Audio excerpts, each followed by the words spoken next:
Welcome to the grand spectacle of the 2024 general election in India, where nearly 900 million voters are set to participate. From the icy heights of the Himalayas to the lush landscapes of the south, this electoral marathon spans the vast and diverse territory of the nation. It's not just an election, it's a festival of democracy, celebrated at millions of polling stations, protected by countless security personnel, and meticulously organized by dedicated officials. This massive undertaking is a testament to India's democratic spirit and showcases the unity and diversity of its people. To understand the present, we must delve into the past. Indian politics has a rich and complex history. The political landscape of India is marked by a multi-party system, with the Bharatiya Janata Party, or BJP, and the Indian National Congress, or INC, being the dominant forces. The BJP, under the leadership of Narendra Modi, has been governing since 2014, advocating a blend of economic development and Hindu nationalism. On the other side, the INC, India's oldest political party, has been a symbol of secularism and social justice. The ideological clash between the two has shaped the political discourse of the nation. The previous general election in 2019 led to the National Democratic Alliance, spearheaded by the BJP, forming the government. This victory consolidated the BJP's position, making them a formidable force in Indian politics. The 2019 election saw the BJP-led NDA forming the government, setting the stage for the showdown of 2024. Voter turnout, a significant aspect of any election, has seen interesting trends in the 2024 general election. The election unfolded in numerous phases, each marked by distinctive voting patterns. In some regions, an intense heat wave deterred voters from participating, leading to lower turnout percentages. In contrast, other areas displayed a high level of engagement, with citizens braving the heat to cast their votes. Urban apathy also played a role. In many of India's bustling cities, the turnout was surprisingly low, suggesting a disconnect between the urban populace and the electoral process. This trend is a stark contrast to the vibrant participation seen in rural areas, where the turnout was significantly higher.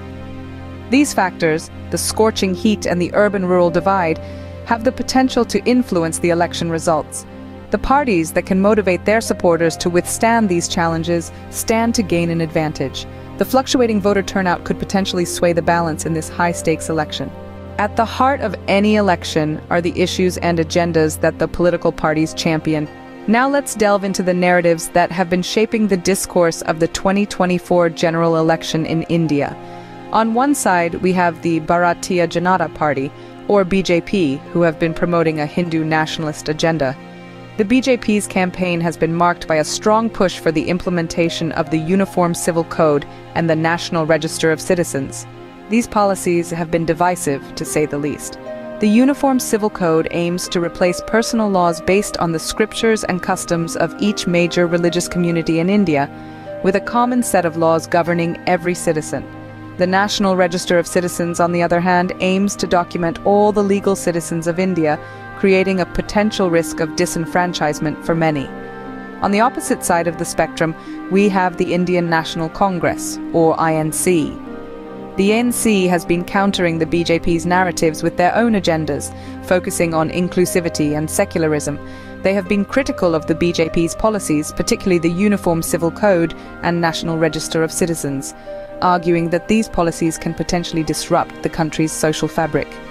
Joining the fray is the newly formed alliance known as India, which stands for the Indian National Democratic Inclusive Alliance. This coalition includes several regional parties aiming to provide a third alternative, focusing on regional issues and the promotion of federalism. India seeks to appeal to voters frustrated with the polarized politics of the major parties, offering solutions that resonate more closely with the diverse needs of India's states. These agendas, championed by the major parties and the new alliance, have shaped the political discourse of the 2024 general election, creating a polarized environment. The BJP's Hindu nationalist agenda has managed to galvanize a significant portion of the electorate, while the INC's counter-narratives have appealed to those who value secularism and inclusivity. With the entry of India, the election landscape has become more dynamic, introducing new perspectives on governance and state autonomy. The power of these narratives cannot be underestimated.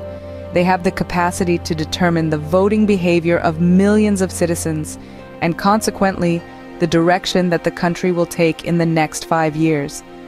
As the election draws to a close, the issues and agendas put forth by the major parties and the new alliance will determine the fate of the nation for the next 5 years. The dust has settled, the votes have been counted, and India waits with bated breath for the results. The stakes are high, and the potential outcomes of this election have implications that reach far beyond India's borders. The world watches as this vibrant, diverse democracy determines its course for the next 5 years. Could Narendra Modi secure a third term, or will the Indian National Congress, or one of the many regional parties, rise to power? The winning party will inherit a nation grappling with economic challenges, social divisions, and the ongoing pressures of a global pandemic. They'll also carry the hopes and expectations of over 1 billion people, each with their own dreams for India's future. With each election, India's democracy evolves, grows stronger, and sends a powerful message to the world. As India stands on the precipice of the future, the world watches on. The 2024 general election is not just a test of political strength, but also the resilience of the world's largest democracy.